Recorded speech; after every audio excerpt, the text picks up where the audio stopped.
Ancient Persia. Fearless, formidable, unrelenting. For ages, shrouded in mystery. An empire unparalleled in conquest and riches. To create an empire of the size of the Persian Empire, the largest empire the world had known, obviously takes military skill. From North Africa to Asia, it was a civilization driven by a dynasty of extraordinary rulers, ambitious and all-powerful. Cyrus the Great is one of the few who deserves to be called the Great. The Persian Empire created some of the most astonishing feats of engineering the world has ever seen. Magnificent palaces that rose up from barren desert. Roadways, bridges, and canals. Everyone has heard of the Suez Canal, but how many have heard of Darius's Canal? But dark clouds were on the horizon. An ancient rivalry with Greece would erupt into an epic clash that changed the course of history and shaped the Western world for thousands of years to come.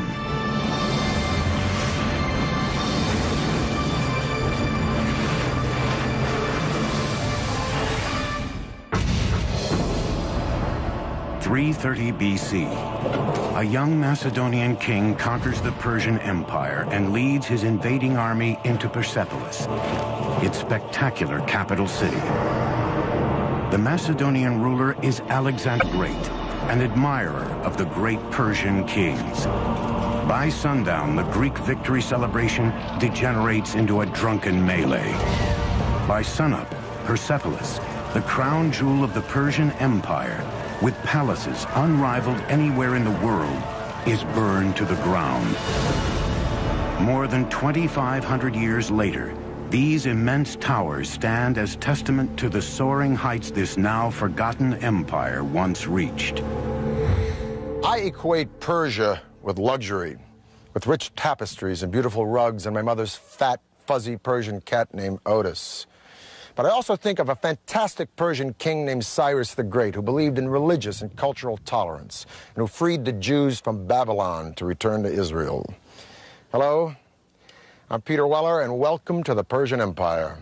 Around 4000 BC, two nomadic tribes were starting to take root in a rich but hot Iranian plateau, the Medes in the north, the Persians in the south. Being as that these tribes were nomadic, they were more interested in survival than conquest. As they became less nomadic, they had to learn how to farm, in particular how to cultivate this fertile Iranian plateau. But to do that, they needed a source of water. The early Persians may have very well become dust in the winds of history had they not unlocked a source of water and, just as importantly, a means to channel that water to their crops and settlements. And what makes this engineering feat so remarkable is that they found this water not from rivers or lakes or oceans, but from the most unlikely source of all, rocks. Persia emerged out of nothing, a rugged, hostile terrain built with only invention and determination. 3,000 years ago, nomadic early Persians roamed the parched, forbidding Iranian plateau. Finding water meant traveling long distances. It fell to a hybrid engineer, geologist and diviner called a Mogani to figure out how to bring it back to his people. Using nothing more than stone chisels, Moganis would build the first cornerstone of the Persian Empire. A breakthrough system of underground irrigation canals called qanats. They began by harnessing gravity to exploit the natural topography of their land, which sloped relentlessly down from the Alborz Mountains towards the Persian Gulf.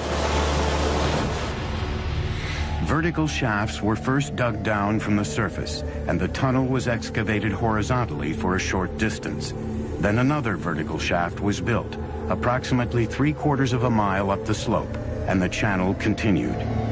It can be sometimes 20, 30, 40 kilometers away, so it's a very skilled operation, to the point where the gradient of the water channel meets the aquifer, or the groundwater, sloping up at the point where the mountains begin. The angle of the slope was crucial. 1 unit in elevation for every 100 on the horizontal. Not too steep, because that would erode the base of the water channel, and of course not so flat as to prevent the water from moving to its intended destination. 2,000 years before Rome's legendary aqueducts, the Persians were channeling massive amounts of water over long distances.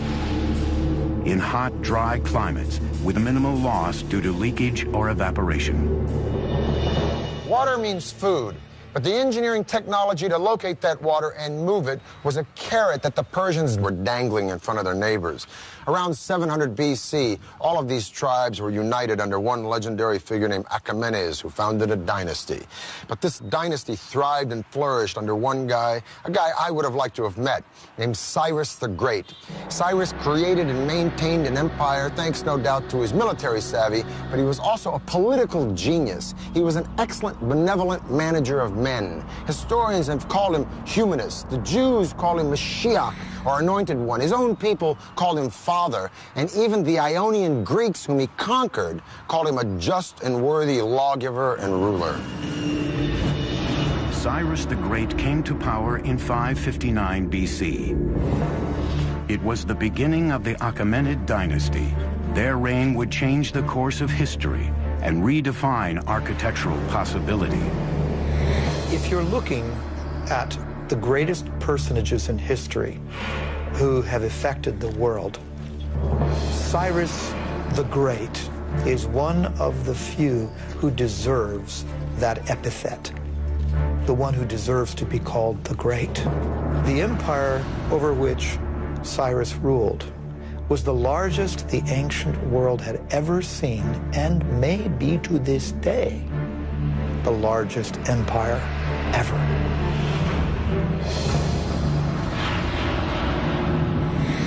By 554 BC, Cyrus had crushed all rivals and became the undisputed leader of Persia.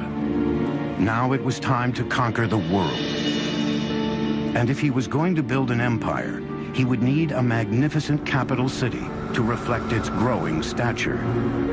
In 550 BC, Cyrus launched one of the most ambitious engineering projects anywhere in the ancient world. The Persian Empire's first great capital city at Pasargad, located in modern Iran. Cyrus was a very innovative builder, and I might add that his standards were particularly high. We can also say that his building project reflected in some ways the technologies that he found in the course of his various conquests. Like the Romans centuries later, the Persians were borrowers. They took the best and most advanced ideas from the cultures they conquered, then developed them even further into technologies uniquely their own. The art and engineering of Pasargad drew on influences as far-flung as Assyria, Egypt, and Asia Minor, thousands of miles away. There were stone workers, woodworkers, brick makers, relief makers, and we know that these were people often imported from all over the empire. Today, over 2,500 years later, crumbling ruins are the only remnants of what was once here, Persia's first shining capital city.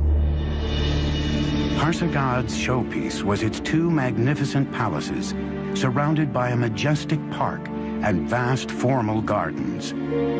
Among them, the first known appearance of the astonishing Paradisia, the four-quartered walled Persian gardens. The gardens had over 1,000 yards of channels of carved limestone, designed such that water would enter small basins every 16 yards. The Paradisia of Pasargad laid the foundations for many of the world's most magnificent gardens for the next 2 millennia.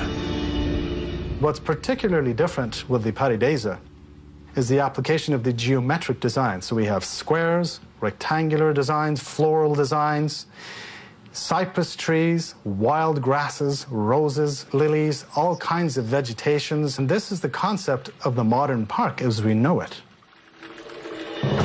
As Pasargad was being built, Cyrus added to his dominion one enemy kingdom after another. But Cyrus was a very different kind of king. He refused to enslave his new subjects, a revolutionary concept in the ancient world. He recognized the local validity, if you will, of different religions and beliefs, and allowed those things to persist. In 539, Cyrus conquered Babylon, but he did not present himself as a conqueror. He presented himself as a liberator, rescuing these people from their despotic ruler. And then he did a totally unprecedented thing. He freed the Jews. The Jews had been living in Babylon in captivity ever since Nebuchadnezzar destroyed Jerusalem and their temple, and Cyrus freed them. Now, it could be said in hindsight or political history that Cyrus was looking for a buffer state between a hostile Egypt and his own empire. But so what? The point is that no one had ever done anything like this, and hardly anyone has ever done anything like it since. And subsequently, he is the only Gentile in the Bible to be referred to as Mashiach, or Messiah. As one distinguished Oxford scholar once said to me, Cyrus always had a very good press. It's a very true statement. Before he could launch the campaign that would make Persia the lone superpower of the ancient world, Cyrus the Great died in battle in 530 BC. He didn't live long enough to show what really he could have done outside the battlefield. So in that sense, you can compare him with Julius Caesar, who conquered, but did not live long enough, he was assassinated, to put the empire that he conquered together. By the time Cyrus died, the Persian Empire had three capitals: Babylon, Susa, and Ecbatana. But he chose to be buried in the city he created, Pasargad, in the tomb that mirrored the man who built it. At Cyrus's tomb, one of the aspects that shows his humility is that tomb is relatively unadorned, very simple, very elegant. Cyrus's engineers built the tomb in the form of simple but heavy stone Western structures.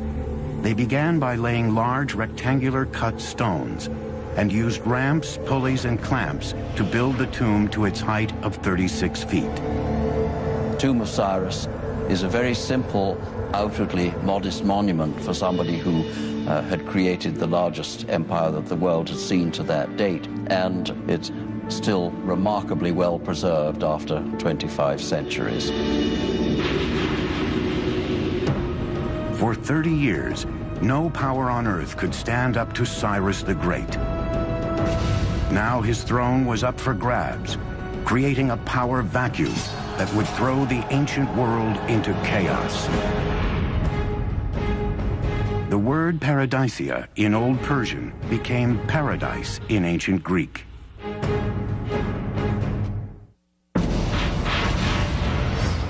(530 BC). Cyrus the Great, the architect of the greatest empire the world had ever known, is dead. For Persia, its future now hung in the balance. Rivals and pretenders to the throne vied for power. Then a distant cousin of Cyrus, a brilliant general, rose up to assume power. When the smoke cleared, the Persian Empire was securely in his grasp. His name was Darius. And he would become arguably the greatest Persian king and one of the greatest builders of all time. Darius hit the ground running. He began by rebuilding the old capital of Susa with grand new palaces adorned in glazed brick. Today, the magnificence of the capital Susa is even found in the Bible. When the Greeks talk about Persian palaces, for example, they routinely mention Susa. When the Old Testament book of Esther talks about Persian palaces, it's Susa that they mention. But the new king of Persia wanted a ceremonial capital all his own. 518 BC, Darius launched one of the most ambitious construction projects of the ancient world. Located near the modern city of Shiraz, it would become known as Persepolis, or Persian city in Greek. All of the palaces rose from a vast stone platform designed to enhance the stature of the empire. The terrace square is huge, over 125,000 square meters. And he had to modify the landscape. His engineers had to come in and level out part of the area, and they had to build a retaining wall. He wanted it to be seen from a distance. That's exactly why you build up a terrace, so it could be viewed from afar. That makes it all the more grand and imposing. Persepolis was a colossal engineering challenge, with walls more than 60 feet high and 35 feet thick, and great halls featuring intricately designed columns. Thousands of architects, craftsmen, and laborers, along with tons of materials, were brought from the far reaches of the empire. Most ancient empires were built by massive armies of slave labor, but Darius, like Cyrus, believed in paying for the work that built Persia's palaces and monuments. Every worker was given his due, his or her due, because we also find women in the workforce as well. Depending on their skill, what the quality they brought to the work, they were paid accordingly. No expense was spared. Persepolis would be the signature monument of Persian power and glory. First of all, it's important to remember the origin of the Persians themselves. That is to say that these were a nomadic people. They lived in tented accommodation, and they would up their tents, move somewhere else, and plant their tents again. Now, as time went on, these tents became more and more elaborate affairs. And essentially what we're having at Persepolis is a tent turned into stone. The Apadana is nothing more than a stone tented building. The magnificent audience hall Darius built was called the Apadana. Each of those great monumental stone pillars are inspired by the kinds of wooden pillars that upheld a beautiful canvas roof. But now that canvas roof has turned to beautiful cedar wood instead. So the nomadic origins of the Persians gives the impetus to part of their architecture, but that's not all. The city's palaces were adorned in gold and silver, expensive tapestries, and colorful tiles. The walls were studded with carved reliefs of peaceful depictions of visiting dignitaries from conquered lands. But Persepolis' spectacular engineering achievements extended far beyond the city walls. Its intricately designed and constructed water and drainage system were unrivaled anywhere. Before the actual soil was placed in, first, Darius's engineers constructed a drainage system, plumbing, drain pipes. These would be covered. Water was also brought in along the Qanat system. But then those drain pipes, which would drain the effluents out, those were taken underground below the surface where the visitor would never see that. Even during his most ambitious projects to enhance the empire's monuments and infrastructure, Darius never stopped expanding his empire. Under the brilliant leadership of Darius, the Persian Empire grew to staggering size. It included modern Iran and Pakistan, parts of Afghanistan, Armenia, Turkey, Syria, Egypt, Lebanon, Jordan, Palestine, parts of Central Asia, all the way to northern India. And man, this is a lot of turf. To connect the farthest reaches of the empire, Darius would launch two audacious building projects. One would stretch over 1,500 miles of the Persian Empire. The other would connect the Red Sea to the Mediterranean. Creating gardens was held in such high esteem that the Persian kings wished to be remembered as gardeners.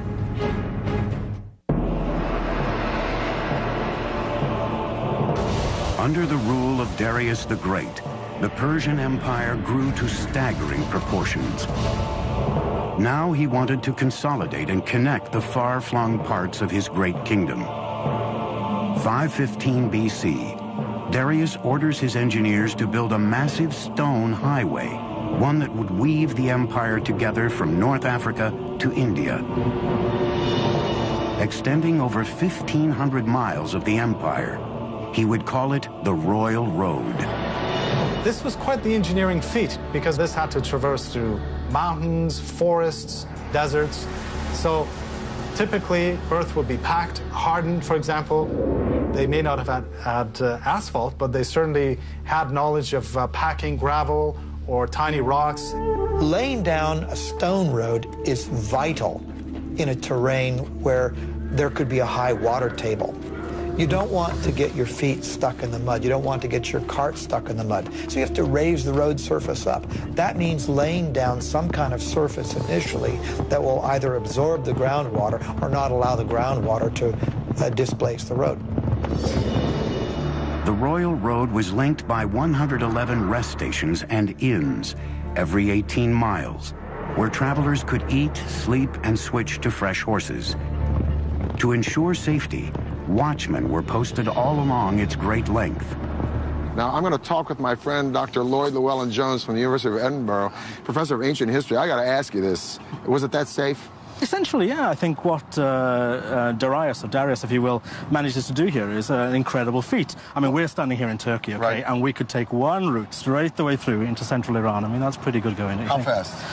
Okay, so if we're on horseback and we're riding from one of these little garrisons to garrison every 15 miles, changing fresh horses, we can do that in about 6-7 days, maybe. 6 or 7 days? Yeah. So you could send messages on this road, friends, yeah, next city? Most definitely, and you know, and for trade, it's a godsend, as you can imagine. And this road cut through so much stuff. I mean, it just doesn't follow, you know, a formal pathway. It has to cross rivers, so it crosses the Tigris, it crosses by the ferry, River Halis, right? by ferry, right? Sometimes it clings to the side of mountains, sometimes it clings to the side of rivers. So the terrain is changeable. It's not drained or anything like that, so it's not as advanced as some of the Roman roads we get in later periods. So it doesn't have a gutter system? No, nothing like that, nothing like that. But what it's essentially is, it's sort of maybe 20 feet wide with a sort of chip-in base, which is good for horse treads and that kind of stuff, you know. And carriages and exactly, to get things through as quickly as you can, basically. Well, Lloyd, it's been a pleasure talking with you. Yeah, thank you for enlightening us about this incredible road. But Darius still wasn't through. There was one territory Darius had yet to firmly control, the vast riches of North Africa, and he was determined to build a gateway there. He had his engineers devise a giant canal linking the Mediterranean and the Red Sea. Everyone has heard of the Suez Canal, but how many have heard of Darius's canal? What Darius did was build an east-west canal that was 130 miles long. With the Persian knowledge of hydrology, Darius's engineers used digging tools made of bronze and iron to first open the canal, then clear any blown sand and line it with stone ready for his ships to sail. It would take 7 years to complete the 130-mile-long waterway, with a massive labor force of Egyptian stone cutters and canal builders. Parts of the canal between the Nile and the Red Sea were actually not waterways, but just points along which the ships could be dragged until they reached another deeper portion where they could again sail their course. Darius says, I, Darius, king of kings, conqueror of Egypt, built this canal. He connected the Red Sea to the Nile River for trade, and he says, and ships were brought along my canal. By 500 BC, Persia was the largest empire the world had ever seen, even exceeding the size and wealth of Rome at its height 4 centuries later. Persia was invincible, and its appetite for conquest was beginning to frighten an emerging power across the Mediterranean, the city-states of Greece. Just a little geographical info. That big body of water out there is the Black Sea. This thin body of water here is the Bosphorus Strait that connects the Black Sea to the Mediterranean. So I'm standing in Asia, or Asia Minor, if you will, and that land over there is Europe. Now, in 494 BC, Darius put down a revolt from some cities on the coast of Turkey. But this revolt had been supported by Athens, so Darius wanted to teach Athens a lesson. He was going to march on Greece and attack that city. But how was he going to do it? He's got to go across the sea.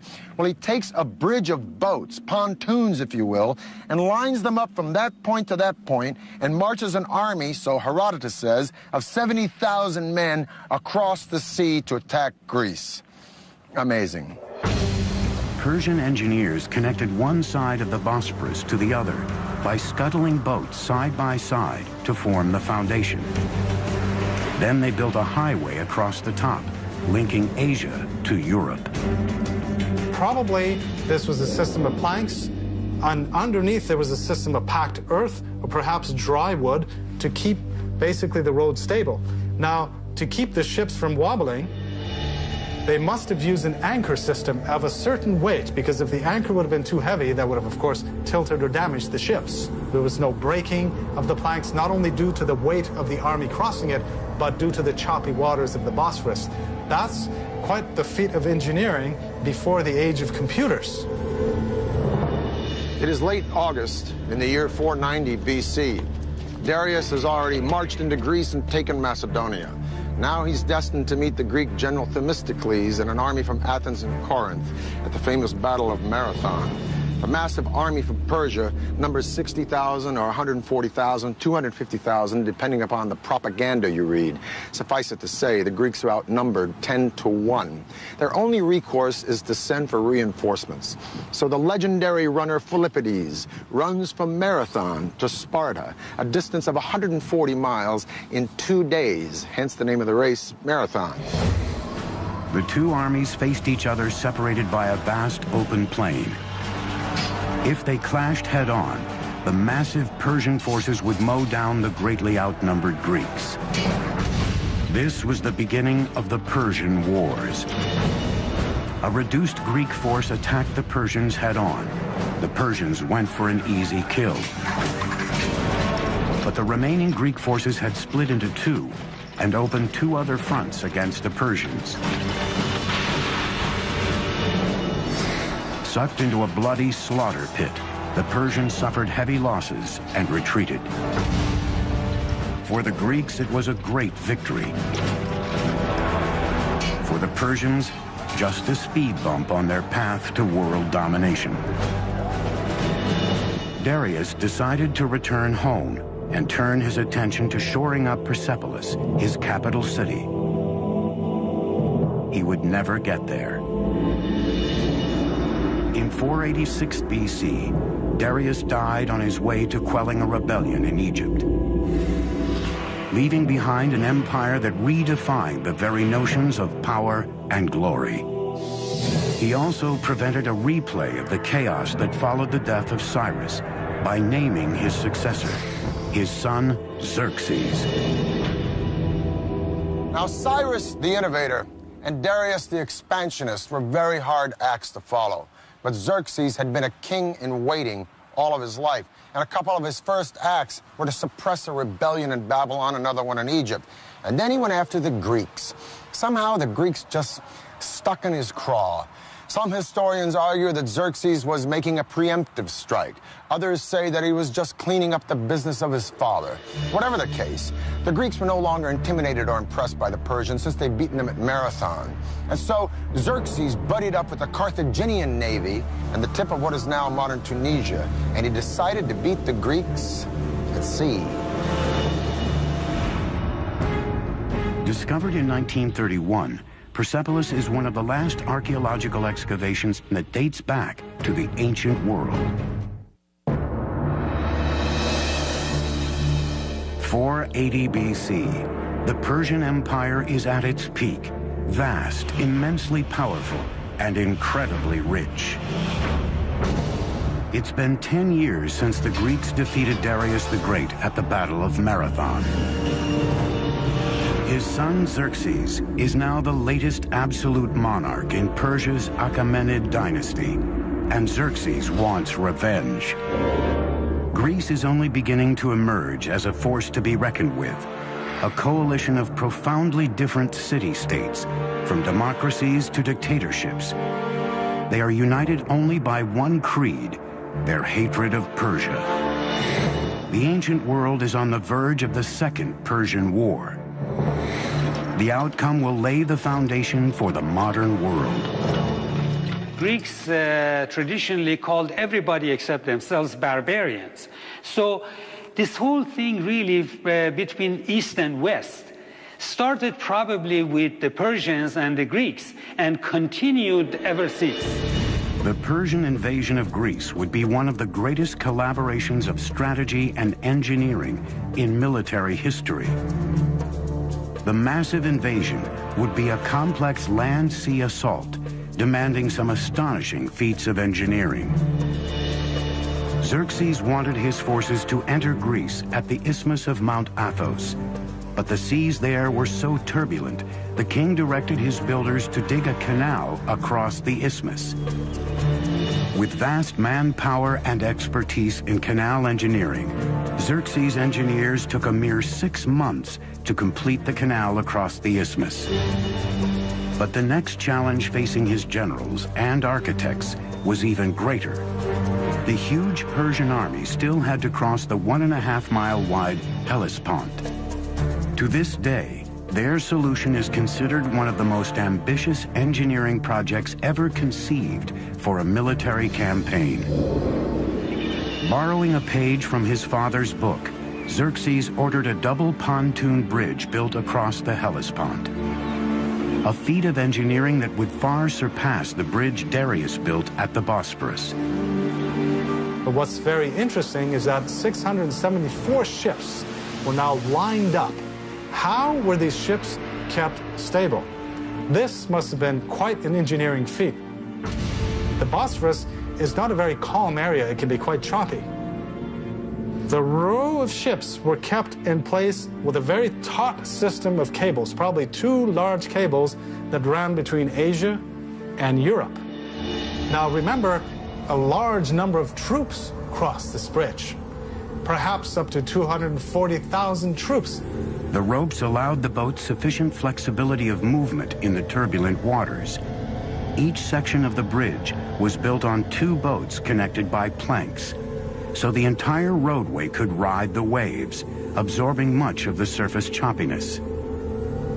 Persian engineers then constructed a platform across the top of the boats, then the roadway on top of that. With each wood plank, a superhighway emerged, crossing the Hellespont using battleships as the foundation. Remember, we're dealing with the hooves of tens of thousands of cavalry, including armored cavalry, which would have been much, much heavier. The ships were amazingly kept stable, so this allowed Xerxes to cross with his army into Europe and cross back when he needed to, and the ships were kept in place. And for a short period, Europe and Asia were one. 10 days later, with his bridge complete, Xerxes marched into Europe. The whole army crossed with heavy equipment, heavy cavalry, and the planks were kept in place. There was no breaking of the planks, not only due to the weight of the army crossing it, but due to the choppy waters of the Bosphorus. Xerxes' strategy was simple: overwhelm the Greeks on land and at sea with superior numbers. Once again, the Greeks were led by the great general Themistocles. He knew he couldn't beat Xerxes on land, so the entire campaign was designed to lure the Persian navy into a trap. In August of 480 BC, the 2 armies met at a spot chosen by the Greeks, Thermopylae, a mountain pass so narrow only 1 chariot at a time could get through. For days, the massive Persian army was stalled, bottlenecked on the wrong side of the pass, just as the Greeks planned. In the meantime, unseen by the Persians, Themistocles left with most of his army, leaving only a token force of 6,000 Spartans behind. Like his father before him, Xerxes was about to charge headlong into a Greek trap.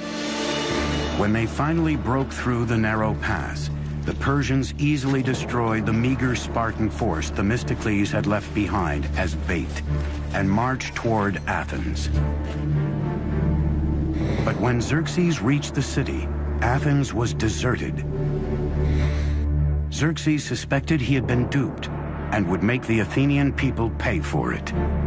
For generations, tolerance for their vanquished had been the hallmark of Persian kings.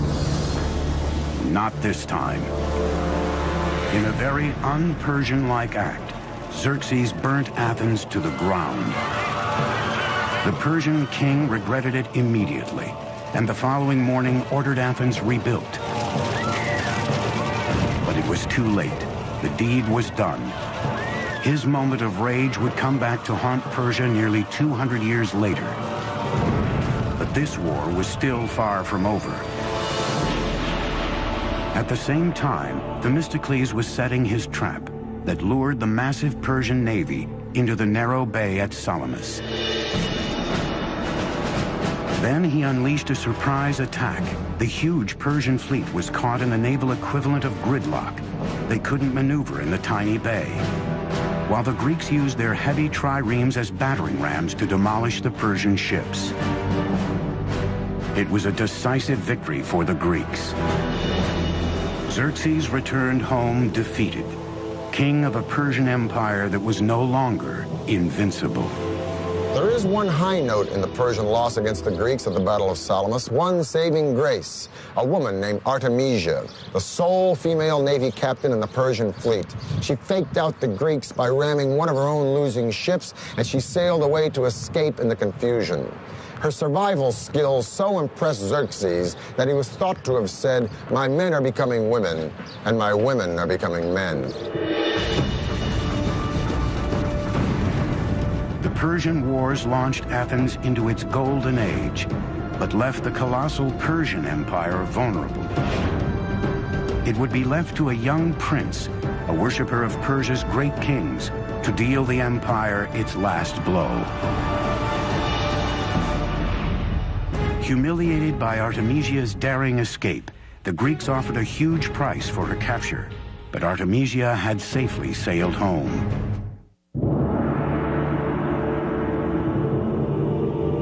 480 BC, the Greeks had defeated the Persian fleet at Thermopylae.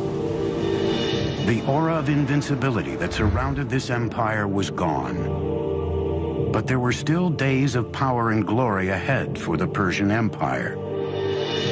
15 years later, in 465 BC, the Persian king Xerxes died. Xerxes left the empire to his son, Artaxerxes, who was determined to take Persia back to its golden days.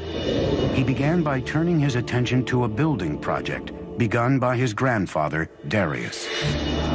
4 decades after it was started, Persepolis, the magnificent capital city, was still under construction. Now, Artaxerxes would oversee one of the last great engineering projects of the Persian Empire. Today, we know it as the remarkable Hall of 100 Columns. We know that the actual hall was some 200 by 200 feet, almost on the perfect square. But what's remarkable of the Persepolis columns is when you look up the entire shaft, and these things raise, hundreds of feet into the air, there is not one piece of displacement whatsoever. It's a perfect vertical. They're working with what we might consider to be primitive tools, just stone mallets and bronze chisels, that's all. The fluting on the columns of Persepolis is so precise, however, that these are clearly the work of master craftsmen. The columns are constructed in drums, 7 or 8 drums stacked on top of another.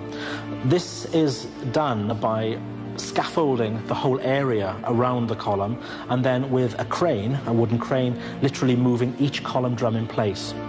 Any client king, any governor from a distance, or even anyone who would come in that hall, would be so impressed by the vastness of the hall and by this forest of columns that stretched nearly as far as the eye could see. An amazing achievement. Across the empire, Persians were still producing some of the most extraordinary feats of engineering in the ancient world. In 353 BC, the wife of a local governor began work on a magnificent tomb for her dying husband. Her tribute to him would be a marvel of engineering and would become one of the 7 wonders of the ancient world. The Mausoleum of Mausolus. The marble monument would rise to 135 feet tall, enclosing a great courtyard.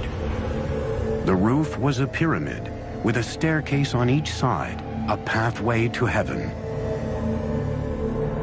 More than 2,500 years later, the tomb of U.S. President Ulysses S. Grant in New York City would be designed after the mausoleum of Mausolus. By the 4th century B.C., Persian engineering was still the finest in the world. But underneath the soaring columns and shining palaces, the empire's very foundations were crumbling. And its enemies were soon at the gate.